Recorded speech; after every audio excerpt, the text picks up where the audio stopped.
गांव के बाहर एक पुराना बाग था जिसे लोग छाया बाग कहते थे। वहां सालों पुराना एक लोहे का झूला था, जंग लगा हुआ, टूटा फूटा। लेकिन अजीब बात यह थी कि वो कभी गिरता नहीं था। कहा जाता था कि उस झूले पर एक लड़की की आत्मा झूलती है जो बचपन में उसी झूले से गिरकर मर गई थी। गांव वाले शाम ढलने के बाद उस बाग की तरफ नहीं जाते थे, लेकिन रवि, सोनू और नीला तीन दोस्त थे जिन्हें भूतों पर विश्वास नहीं था। एक दिन गर्मी की छुट्टियों में उन्होंने ठान लिया कि वो रात को उस बाग में जाएंगे और भूत को पकड़ेंगे। रात के 12 बजे तीनों टॉर्च लेकर बाग में पहुंचे। चारों ओर घना सन्नाटा था। पेड़ों की शाखाएं अजीब सी सरसराहट कर रही थीं। झूला धीरे धीरे हिल रहा था जबकि हवा बिल्कुल नहीं थी। रवि हंसते हुए बोला, देखा, कुछ नहीं है यहाँ। और वो झूले पर बैठ गया।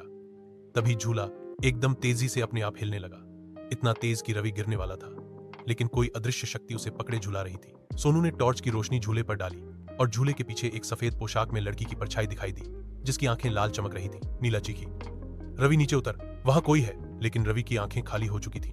वो बिना आवाज के बस मुस्कुरा रहा था और अचानक बोला, अब मेरी बारी नहीं, अब तुम दोनों की है। सोनू और नीला डर के मारे वहां से भागे, लेकिन पीछे से झूले की चेन की आवाज, बच्चों की हंसी और किसी के चीखने की आवाज आती रही। अगली सुबह गांव वाले बाग में पहुंचे तो झूला वैसा ही हिल रहा था और झूले पर एक पुरानी गुड़िया बैठी थी।